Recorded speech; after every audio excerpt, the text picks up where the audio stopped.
I'm gonna. That's all right. All right, we're ready to go in, yeah? Yep.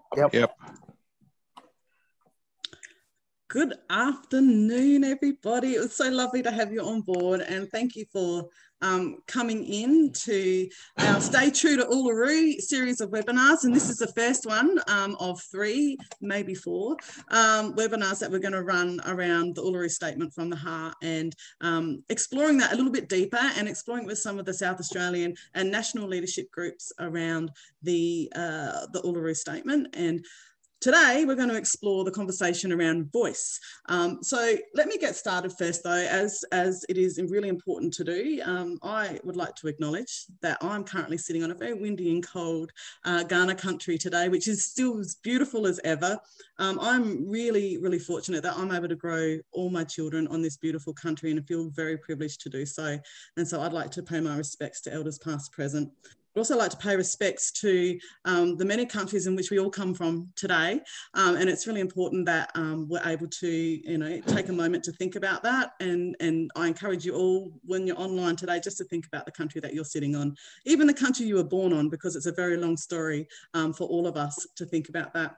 I'd like to also acknowledge our wonderful guests that we have online today, and presenters who, with their amazing experience and expertise, are going to delve into this topic a little bit deeper with us.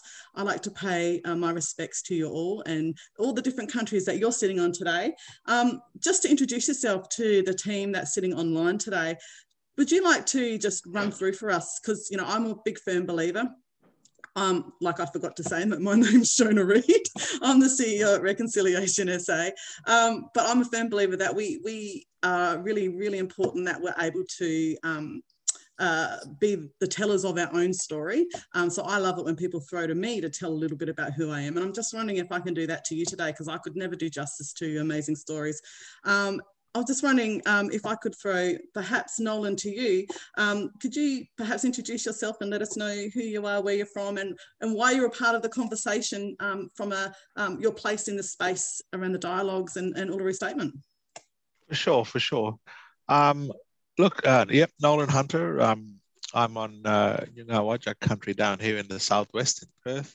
I'm from the Kimberleys, Badi Jawi Yaru, up in the West Kimberleys, and I moved here last year. I'm also paying my respects to everyone wherever you are on traditional country or Aboriginal land, and First Nations people's country. So I pay my respects and acknowledge everyone. Thank you, Nolan. Cheryl.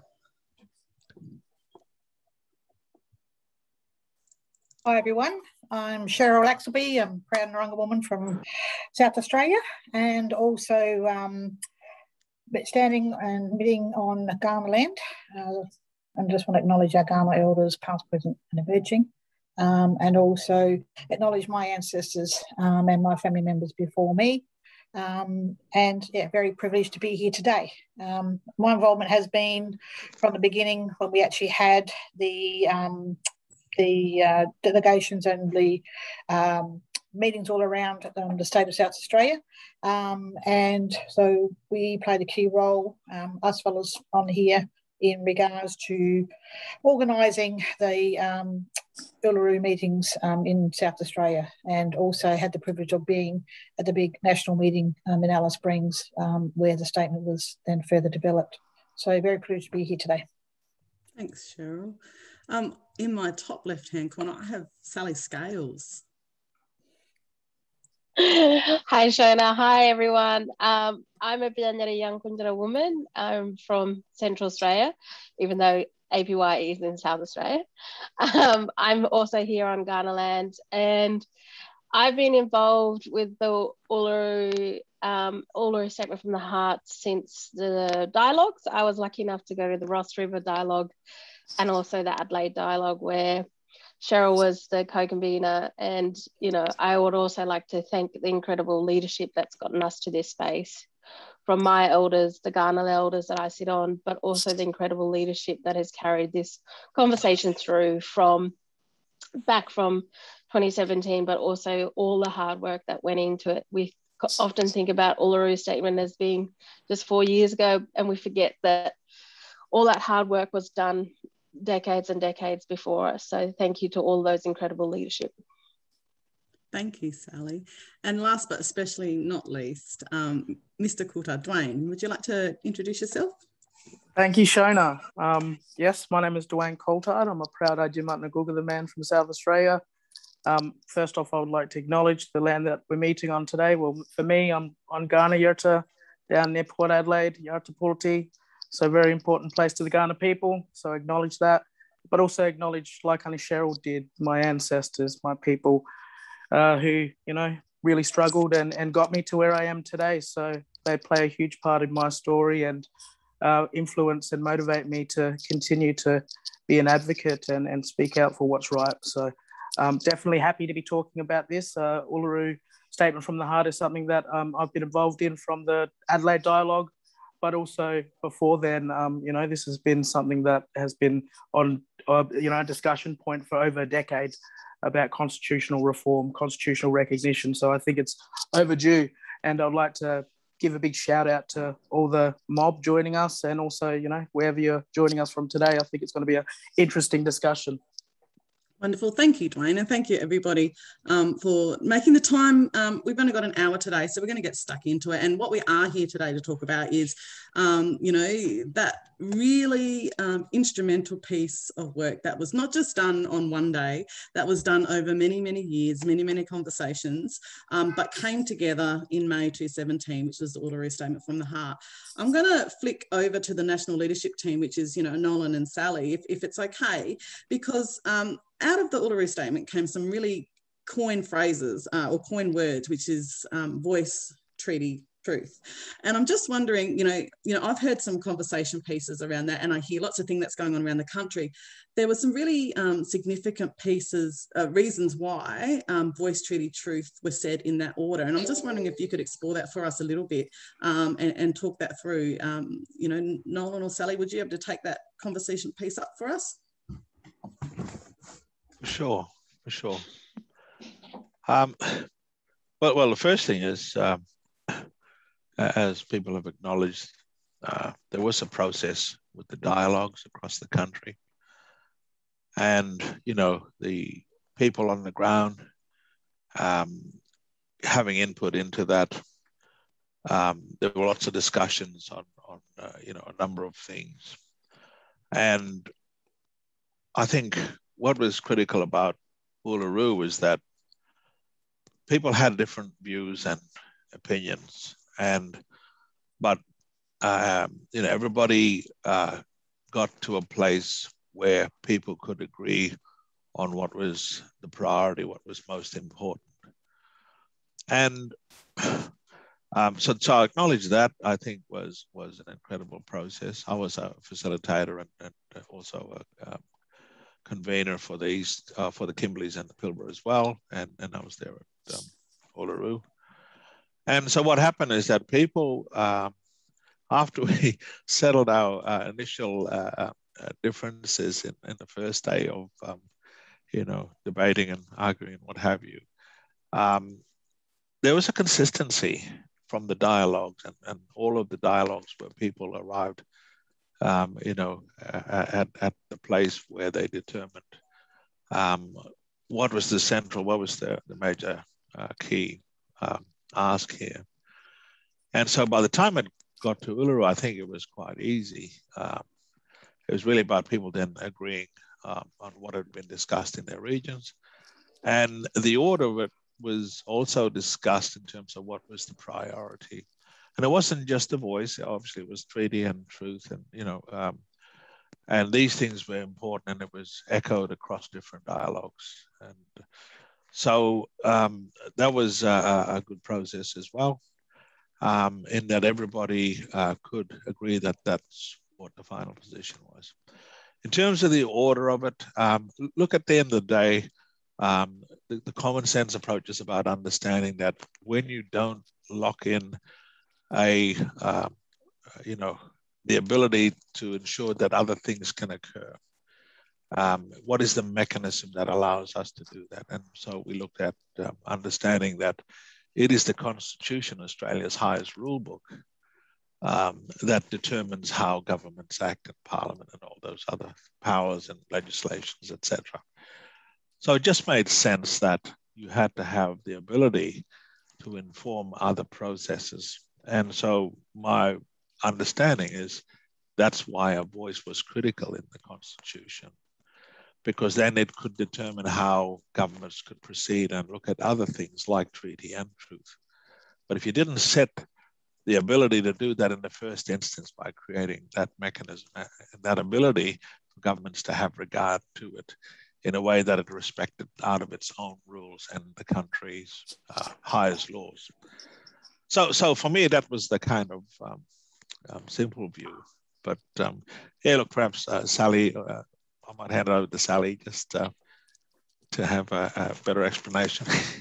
Yeah, I mean, the main thing around the voice treaty truth is that if you're not at the table to have discussion makings and get into the nitty gritties of what we are hoping for, then how can anything be done? You know, so if voice be at the table, treaty negotiations, whether that's state by state, you know, tribal lands by tribal lands, all of that sort of stuff. And then with that truth telling, you can't tell the truth of the country if the other side of the table doesn't even have a voice there. So I think that was, and you know, at all the regional dialogues, there was huge conversations about 5 pillars of what the conversations were. You know, there was the race clause, the treaty, there was agreement making, there was just a simple acknowledgement in the Constitution that we were here, sort of like what Recognise did before. So, and that went to all dialogues, and a lot of people chose, you know, some said, we don't agree with anything, we're not happy with just a simple sort of acknowledgement anymore. This is our country and what do we hope for? And, you know, striving for more was really key. And I think people like to pick and choose which component of the Uluru Statement they like and want to go with, but you have to enable people to have a voice before you can even start to have other conversations, because otherwise you're then handpicking the same people over and over again. And I think that's what people forget. It's voice first, treaty, then truth, because you can't get to it without people having that voice to have that conversation. Yep. Cheryl and Dwayne, you both were involved in, you know, the dialogues here in Adelaide, and I know, Dwayne, you've been heavily involved in the youth stuff. How has that conversation around, you know, being at the table played out from what you were hearing in your dialogues? Well, I think definitely, I don't know who said this, but I do remember a strong Aboriginal woman, I forget who it is, but who said, if you're not at the table, you're on the menu.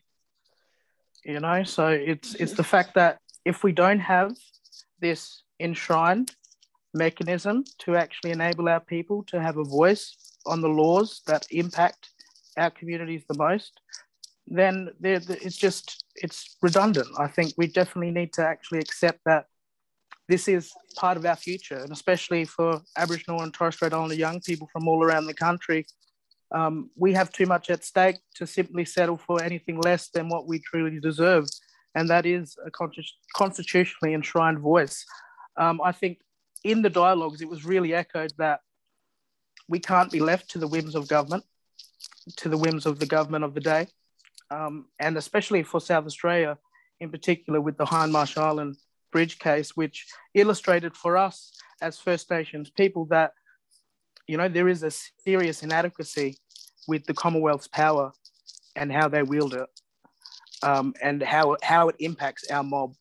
So I think, you know, for us, it was very personal, because we know that the struggle that, you know, our communities had gone through, our old people had gone through to ensure that they were, you know, heard about the important parts, important histories, important facts, and important stories that they had to tell. So I think for us here in South Australia, I think it's very important that we, you know, really push behind this. You know, it is going to be a big job, but we're going to hear a lot of noise about this topic, but we definitely have to stay true to Uluru Statement and the fact that we did ask for a constitutionally enshrined voice. You know, that's the bottom line, is that we actually need a concrete pillar to work from, to then build something great for our nation, for our children's children, for the future generations who deserve so much more than what they're getting right now. So I think, you know, that's the conversation for our Uluru youth movement, is to say, you know, we are the future. We are the ones that are going to inherit this legacy. So we're going to make sure it fits our agenda. Yep. Cheryl?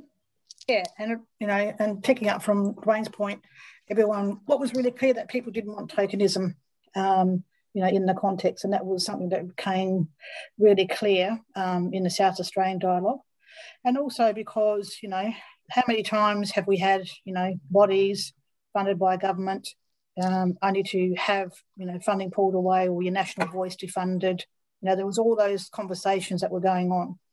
And I think the other good thing that really shone through the dialogues, and particularly in South Australia, was the passion for that our mob wanted to actually achieve something different, that we wanted to be enshrined, and even the conversation about, you know, the enshrinement in the Constitution, treaty and voice, where some of the common themes that were even coming through South Australia, that I think was a common theme that was picked up through all the dialogues, you know, around Australia. So, you know, I think there are lots of diverse views, and I think, and it's healthy, because, you know, that was the makeup of the people that attended the dialogues. You know, there was a purpose through the organisers at the national level to ensure that at least 60-70% was community members, individuals' voices being present.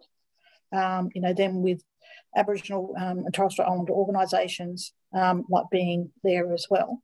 But it was ensuring that we had the voice of individuals from our communities participating from all over South Australia.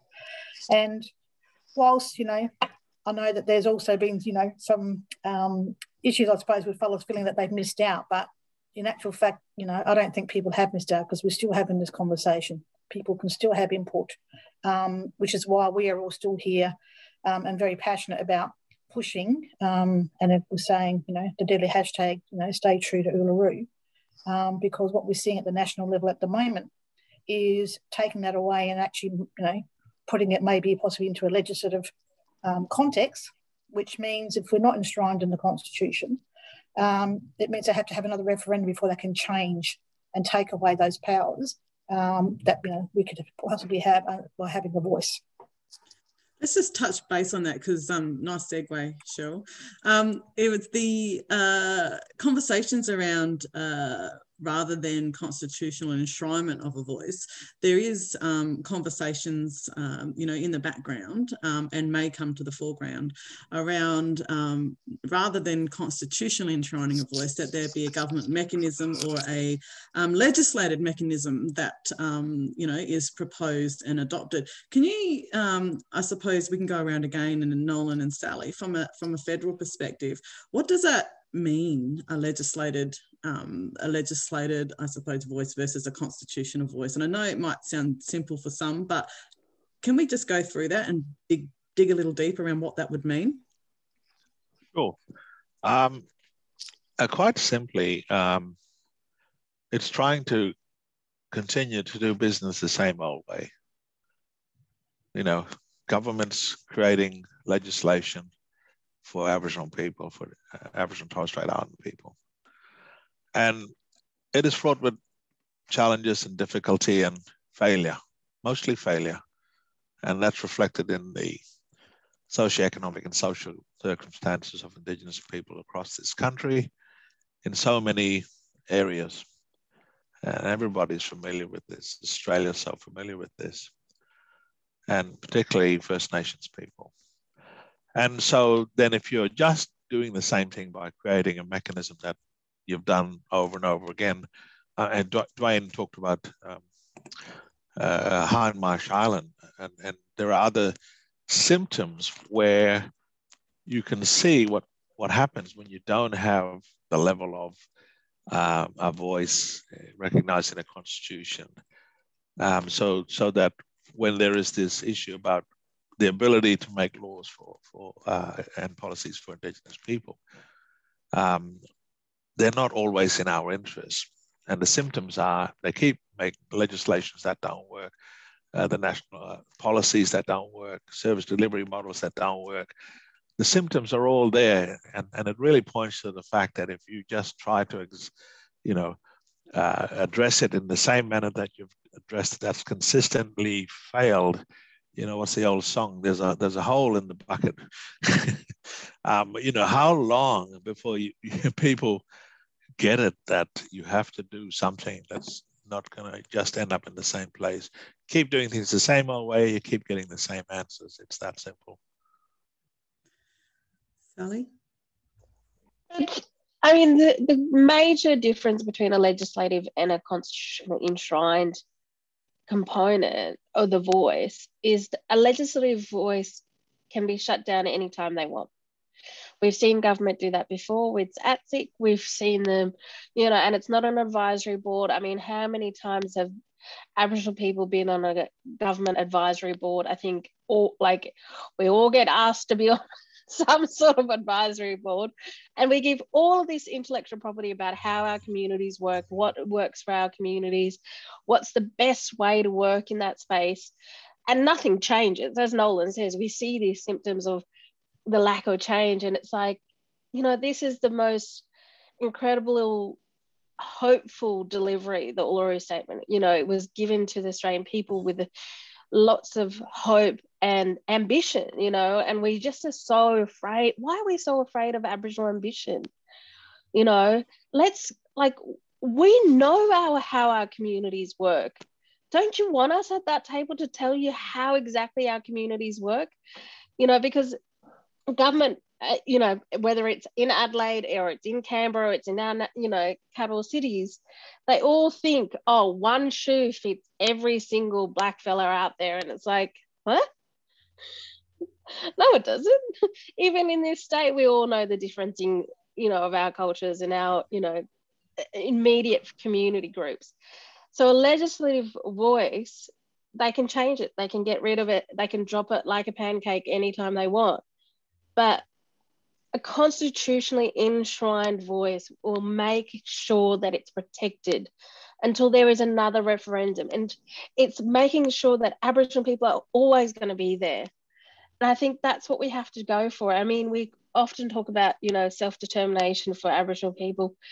It's our inherent right. So let's, we want to lead our communities. We get all the blame for when shit doesn't go right. Sorry for my language, but, we get all the blame.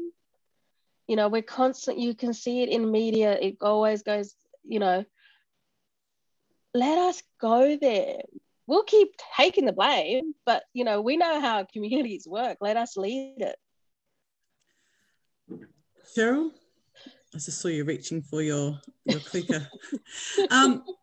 Dwayne, so we're talking about, obviously, you've had a lot to do. Wait, I'll just add to that. I think part of why constitutionally enshrinement is important as well is the fact that we have historically been excluded from the Constitution. So before 1967, there was a clause in the Constitution that said other than Aborigines. So there was this theory, this idea that Aboriginal people were a dying race, that one day we wouldn't be here. Well, guess what? We're here. We haven't gone away. We're still proud First Nations people, custodians of the oldest continuing culture in the world. We should be celebrating that. Why do we still have to accept that historical exclusion? It's unacceptable, and I will not accept it for our future. It's like this is not something to say, well, we need to keep it the way it was. No, it was historically inadequate. It will forever be inadequate until we realise that our people deserve a rightful place in the country's founding document. And it's as simple as that for me. I think, dealing with that historical exclusion, which really did set the foundation for some of the policies that we've seen impact our mob, and that's what we've been dealing with since, federation. One of the first laws, introduced by the newly federated parliament was the White Australia policy. Let's get serious. Let's be serious about our history here and acknowledge that we need to actually do something better. And this is the way forward. Aboriginal people and Torres Strait Islander people have done the hard work. We've had the tough conversations. We present this roadmap here for you fellas to actually embrace our vision, to say, you know what, this is something to believe in. This is something to actually advocate for and see it come to fruition. Yep. And spot on, Dwayne. And, you know, if we want to mature as a nation, and, you know, and we've seen this happen with other countries, you know, all over the world where their First Nations peoples are recognised and acknowledged and put at the forefront, you know, in the context of, you know, their constitutional, they're respected and acknowledged, which is something that we have been fighting for and calling for in this country for ever since, you know, we've been invaded in this country. And to not give us that right, and, you know, as we keep saying, the Uluru commitment and its intention is a gift to all Australians, that it's time to show the international world how serious we are about embracing our First Nations history, our pride and our culture, because it's something that we should be proud of, considering that we have one of the longest living cultures in this whole wide world. And yet we still have issues in trying to have our own self-determination and to make decisions about our own destiny. You know, we don't need a protectionist missionary you know, context about the way that we go about doing our business. And, you know, it's time for positive change in Australia, and we can do that by standing together and calling for the constitutional recognition and change, and not legislative one. The legislative one, you know, we're like a political football. You know, I see this every election time, as long as I can remember, you know, that there are policies that are committed to by each of the parties, but as soon as it becomes unpopular with the rest of society, and let's be real, the level of racism in this country still puts us on the bottom of the rung when it comes to our needs and our voices getting heard. So this is why this journey is so important. And, you know, we've also know that there's a lot of commitment out there in mainstream society to support the Uluru Statement. There are a lot of people that are embracing and supporting it. It's our politicians that we all need to encourage to make those changes happen. And, you know, we also got our own mob who are probably going to be talking about the legislative model, you know, who have been on the committee. But I think, you know, we are more than just a handful of people at the national level. And, you know, the effort that's been put into the Uluru is probably the most in-depth consultation that we've ever had in this country. And we should all be proud of that. Absolutely. Thank you. And we are getting some chats up in the chat bar, and feel free to use that chat function there. I'm not so skilled at the Q&As, but maybe chat might work. Cheryl, I like, you know, coming in after you, because you do raise some really important bits and pieces. There are some things, you know, obviously conversations that are happening in the background. You know, we've had the NIAA consultations go around every state in Australia, and I think they're about, I think if I'm got my intel right, about to put a report up around the findings of that and some recommendations around, you know, the co-design space. And I don't want to confuse the two because they're very, very different, you know, and maybe someone on the call today can maybe explain the difference between the Uluru Statement and the NIAA co-design dialogues. Would be really useful probably to distinguish between the two. You know, there is conversations about an opportunity to legislate the voice first and then constitute. Can you, you know, I don't know if the team here, whether we go around again, but the team here, could we kind of explore that a little bit around what that would mean and why that is or is not a good idea? Sure. Look, if a legislation occurs, that process goes ahead, it will kill Uluru. It'll kill our aspirations for a constitutionally enshrined voice. I mean, one of the things that occurred, not just through Uluru, but it certainly confirmed, you know, that what people were wanting and asking for. There was such a comprehensive process with the dialogues and the representation of people and organizations, key individuals, native title members, and there's a whole range of representation in this. You could not get such a comprehensive consultation compared to some of the other ones that have happened around the country. And so there was that process. And I just remind people that in history, going right back, people were asking for the same thing. When you look at it, asking to be heard, asking for a voice, asking for a way to be recognized properly.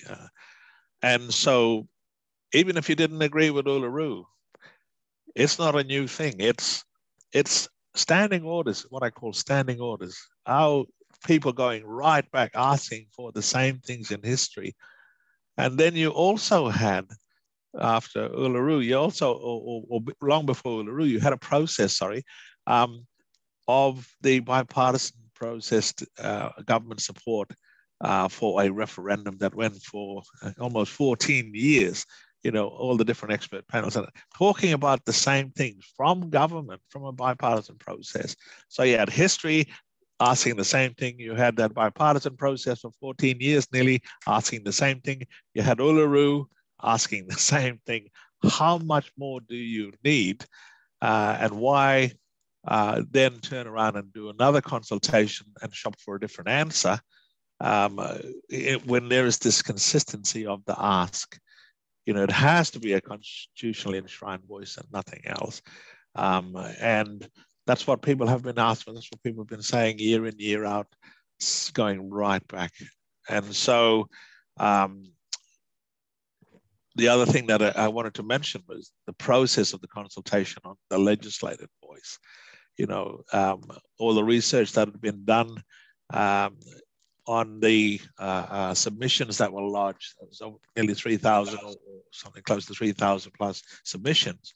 And of that, finding that 90%, almost 90% of the submissions still called for a constitutionally enshrined voice. How much more do you need? And then what's really surprising is that if that's the understanding out of their own process, why then ignore that?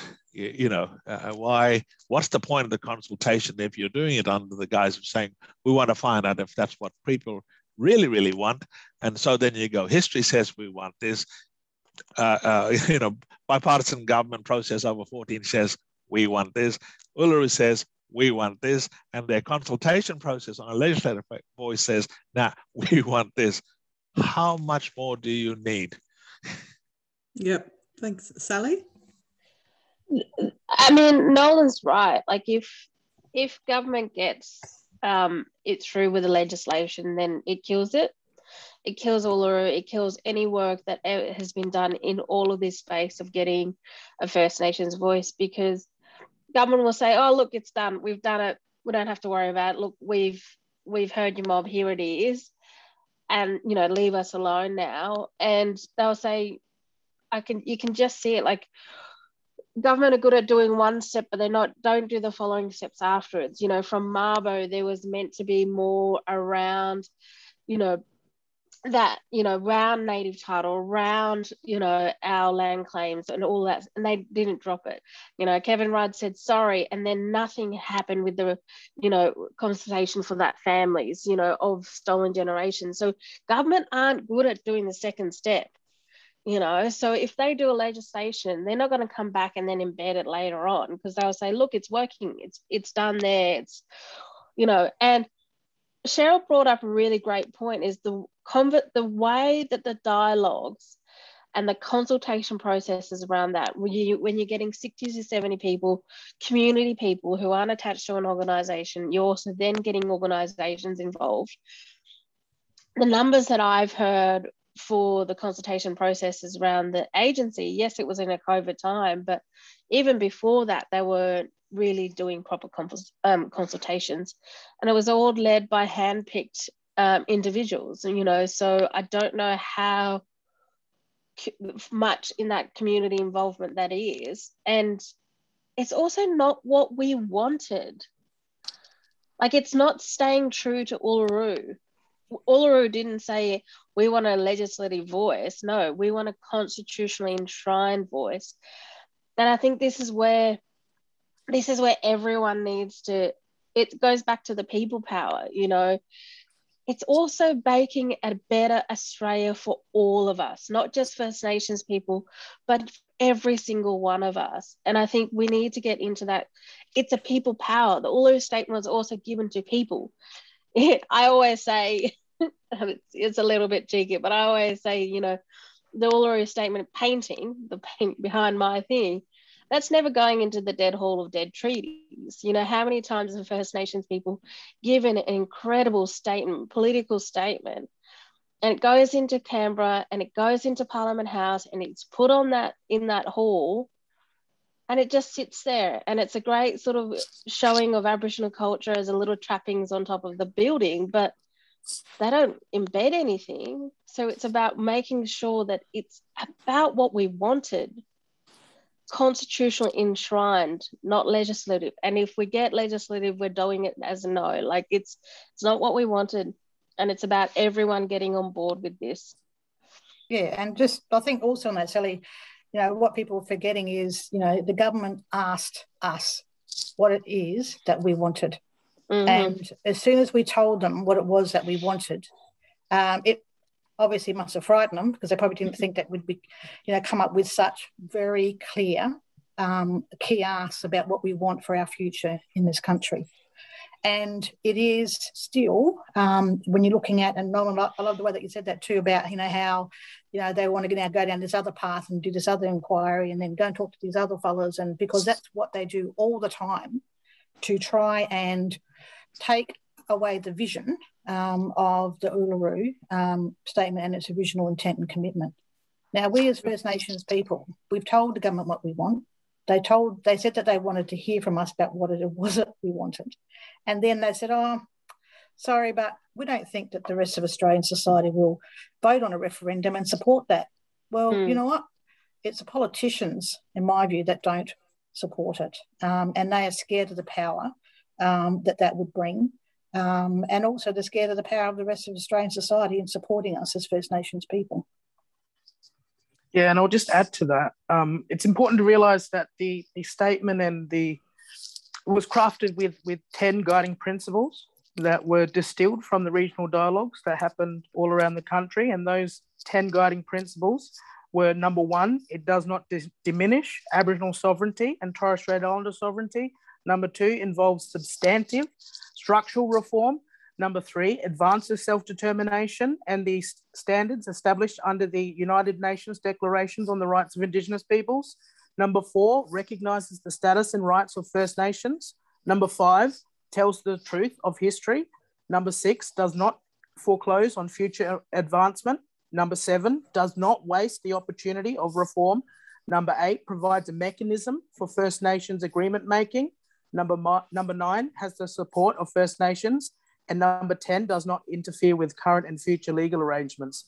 So just from those 10 guiding principles, you can see how much time and energy was actually put into developing something that wouldn't, like Sally said, sit in the hallways of Parliament, but would actually become a living, breathing document that would actually enhance future generations.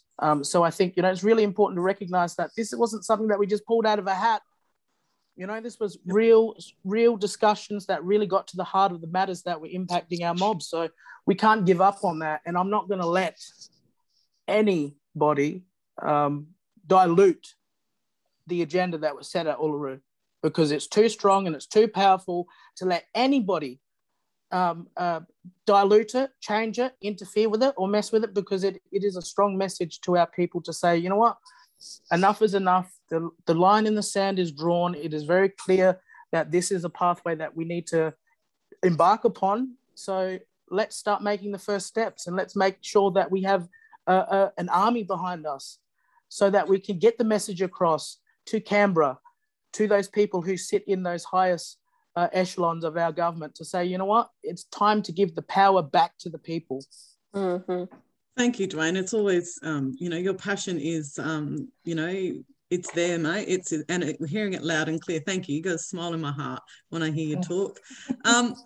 Going on with that, and I think you've all said that this was a people's movement, that this is not just some whirlwind consultation. This was years and years and years of conversations, decades and nearly centuries, let's be honest, about the same thing being asked over and over again. What then, being a people's movement and a gift to Australian community and Australian people to come on board this journey, can we just go around what can people on the call today? We've got 18 minutes left, and I just want to go through a couple of things. What on earth can the people sitting on the call today do to ram this conversation home, get behind what we were asked so graciously to do in May 2017? What can they possibly do? Nolan, can you kick us off? Yeah, for sure.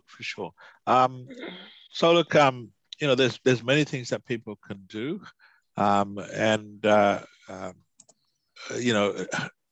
to as many people, educate yourself. There's different ways you can do that. But I might just point people to the fact that through the process of the Uluru Dialogue working teams with the UNSW and the Indigenous Law Centre has developed a letter generator to make it easier. So we're hoping we can start to send that out, and it can, you can write to your member of parliament. You can write to the government. There's fields in there that it works out, where your electorate is and all those things that you can put in your details, and it has information there that you can raise with your politician, your member of parliament, etc. So we're just in the process about to put that out there, and it's already up, Uncle Mel. Yeah. Oh, there you go. It is. That's right. That was yesterday. I looked at it. So anyway, so that's really useful, and we saw a similar process because in the Uluru Dialogue toolkit, the information that was in there that people were able to access, etc. And you'll see it in there as well. The resources, you can find the letter generator and use that as well. So we're encouraging people to look at that and send your letters in to your members of parliament, etc. Yeah, I mean, as Nolan says, the reason why we're asking people to do the just to join into this movement and move it along is that, so Parliament's back next week sitting. The NIAA report is coming out, and there's a lot of stuff going to be in there. We're not too sure, but what we want is we want people's movement. We want people to be making sure that their voices are heard in saying, we support a First Nations enshrined voice. And so we're asking you to write a letter to your MPs and to send that through to all of it. If you write a letter in, an email or a letter, they have to respond. And I think if we get more and more of that conversation out there, get that generating, and it's just about making sure that they have those numbers. And, we are the people that put in our elected members. So it's about making sure that, in South Australia, we have an election coming up next year for our state. So we have to be pushing on them. This is all of the parties as well. It's not just putting the Liberal ministers on. It's about all of the members and saying, come on, this is the right thing to do, and it's time. So definitely have a look on the Uluru Statement website. There's a cool starter kit. There's all sorts of things on there, but you can have a look at the letter generator for sure. But a letter saying why you support it and why it's needed is one of the main things. Yeah, and also, having the conversations, start the conversations, in your workplaces or, with people that you mix with, and start talking and dispelling the myths, about the Uluru, because there's a lot of myths out there. The government keep talking about, a third chamber to Parliament when that is not even the case. And you can actually look at the Uluru website, and there's a lot of information there that's really helpful. That will, one, you can point people to so that they get a clear understanding about what we're talking about, because mark my words, the more that we want to ramp up the support and more voices are being heard, you will have, like we did with native title and all the other key rights that have been bestowed upon us, that there'll be a lot of fear mongering going on in community. And if we look at this current history in Australia, we've got the overrepresentation of our mob, the highest removal rates of our children that we've ever seen. We're seeing more and more of our mob living in poverty. We're seeing defunding within our communities. This is why it's important for us to be in charge of our destiny and for us to be that voice to Parliament going forward. And the only way to do that is through enshrinement in the Constitution. Dwayne? Just maybe if I, sorry. Yeah, go on, Uncle Nolan. Just before I forgot, sorry. There's a sense of urgency here because Minister Ken White has come out and is talking about trying to fast track and push through this legislation. We know there's an election that's going to happen most likely next year. And so, if we don't know what the motivation is for wanting to do this really fast, it needs to be considered. There's been this body of work. There's been a whole lot of consideration to this, and so it's urgent now, and we really got to send a clear message that about not rushing through this legislative proposal, and wait till the election and do it properly, and that's the danger, because Minister Ken White has come out and said, talked about wanting to rush this through. Yep. Sorry. And I think just to add on to that is that we are living in strange times, and when there are other issues that are clogging up our news feeds, clogging up our mainstream media airwaves, is that things tend to happen in the stroke of midnight, when people are distracted, when people are disorientated by what's happening in other areas. So I think we don't want this message to be lost with everything that's happening with COVID. We don't want this message to be lost with everything that's happening around the country. We need this to stand alone and be sure that this is going to be an issue, a priority going forward. Whether we go, when we go into election, when we can make sure we get this right, because I don't want to go down the path of what could happen if this goes wrong. And I think that's a genuine fear that a lot of our people have, whether they support the statement or not, is that we're at the zenith, we're at the climax of something that needs to happen.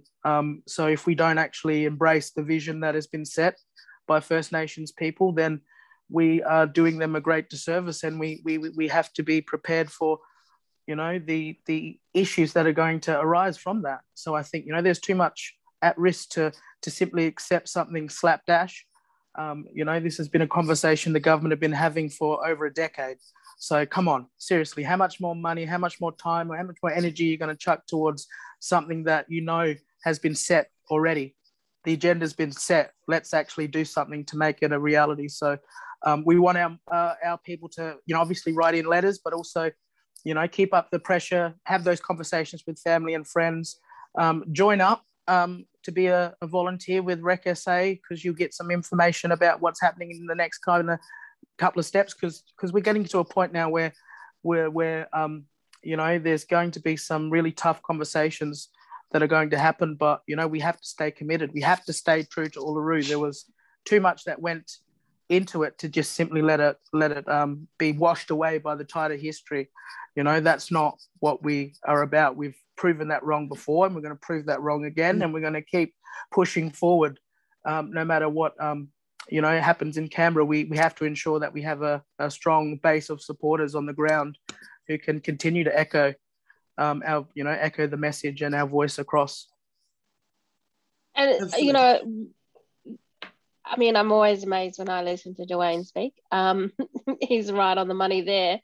And also there's, you know, we're in this new age of social media. So you can see behind Dwayne and Shona that hashtag stay true to Uluru, which is staying true to this messaging, staying true to what was done by the leadership, done by Aboriginal mob at Uluru, done by, you know, dialogues, all of that. So let's, you know, you pump that out when you're talking about it, making sure that the young people in your families or yourself as a young person is putting that out there, because social media counts as well. You know, we need to get that out there.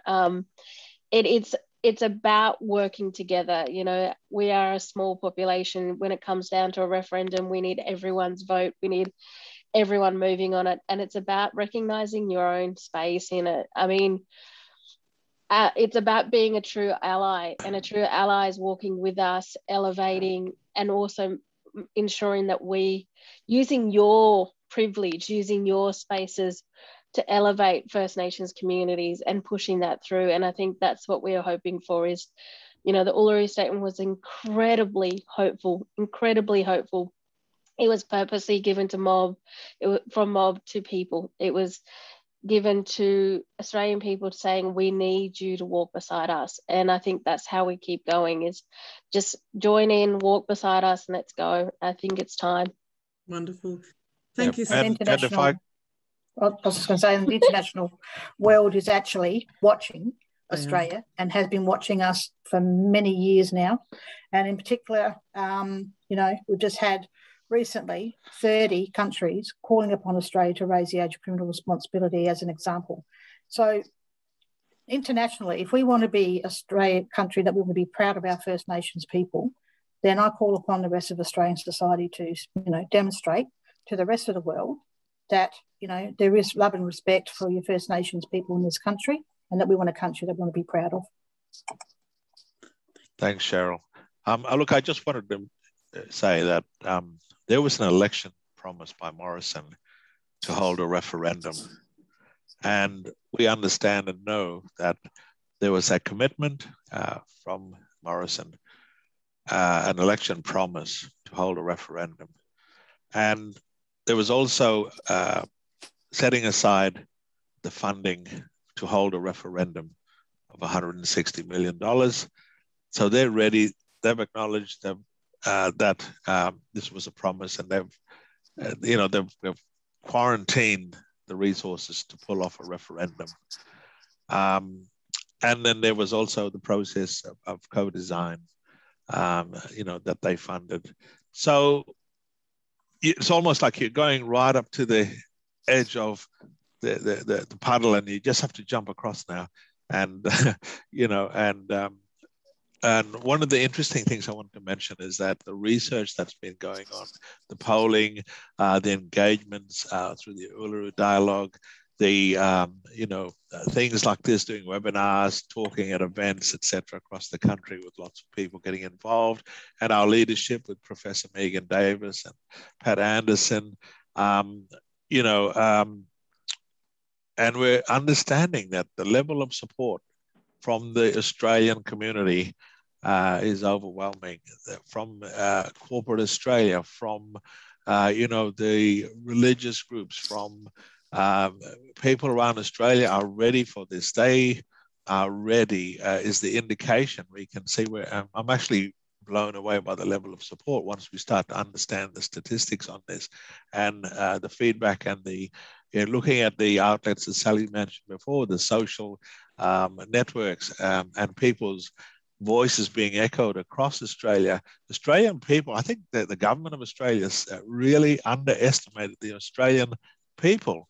And we know their response is amazing. It's just overwhelming. There's this huge groundswell of support out there from the community, from the Australian community. And it's pretty awesome to see and to know. And, all of us are having conversations with different stakeholders out there. There's all this information processes. The Australian people are ready. It's time. It's time. That's what our leadership have been saying. Look, it's time. It's time. We've waited all these years. Let's right the wrongs of the past in a single ask. of a constitutionally enshrined voice. Let's make it happen. Thanks. And Nolan. we've got, also just to add, we've got history. We've got history on our side. 1967 was one of the highest yes votes for a referendum in Australian history. So I think, you know, we've only got momentum to keep pushing through to make sure that this happens. So I think, you know, this is our moment. This is a very crucial time. So I encourage everybody to be involved, to be actively listening to First Nations voices, but also to fight back against those misinformation and those people who, you know, ignorance is no longer acceptable. We have to be wide awake about what's happening and how we can actually make it better for our mob. So I think, you know, we definitely need people to carry the message. And the mob from Arnhem Land who came and did a dance at Uluru spoke about the fire, you know, that they're bringing this story and song and dance of fire in the hope that it would spread the fire across the nation, the message that would be spread from this one gathering of, you know, delegates to then spread the message across the nation to say, hey, it's time to constitutionally enshrine our voice, is to have our place fully recognised where we belong. That is, as, you know, have a representative body for our people. Thanks, Dwayne. And we are approaching our 12:30 time, but I do want to thank you all for coming. There are a few things that I take from that. One, it's time. One, hashtag it's time, hashtag it's stay true to Uluru. There are lots of things you can do. Absolutely, there is the letter generator that the Uluru Statement from the Heart team, and it's on their website. We'll put the link into the chat box for you because I did figure out how to do that. The other part is Dwayne did drop a line there. If you, we didn't have any sort of, we used what we had, the platform at reconciliationsa.com.au. We have a volunteer inquiry form that sits on our website. Go in there, shove your name in there, and then do hashtag stay true to Uluru in the message. Then we know that you're going to be in the Uluru space. I'll put you on a list for information giving. We might put a call out to you. We're looking at doing a photo campaign with hashtag stay true to Uluru, and we can tile them up and send them out on social media. Hashtags are collected by the powers that be to analyse social movements and social campaigns. So that's something that we're really keen on doing. And obviously we're going to be writing our letter, and we're going to make that public for everybody to see, to the federal members in South Australia, but also we're not going to keep it there. We're going to go national. We do have 2/3 other webinars that we're going to run at a weekly interval. We're going to send out all the details to you so you can join in the next one. The next one we're going to focus on treaty, and hopefully we can once again amaze you with some amazing people and storytellers, and really bring to light what it really means to start embracing this, and how much better of a nation are we, and when we can start sharing an identity and having one that's for our children anyway, who can live in a country that truly appreciates and values all our citizens. So thank you very much. I really appreciate your time. Thank you, panelists. I really appreciate your time and your willingness to get on board. And I look forward to talking to you in all a week. So thank you, everybody. Thank you very much. Thank you, everyone. Thank you, Shona. Yeah, Thanks, everyone. Thanks, everybody. Thank you.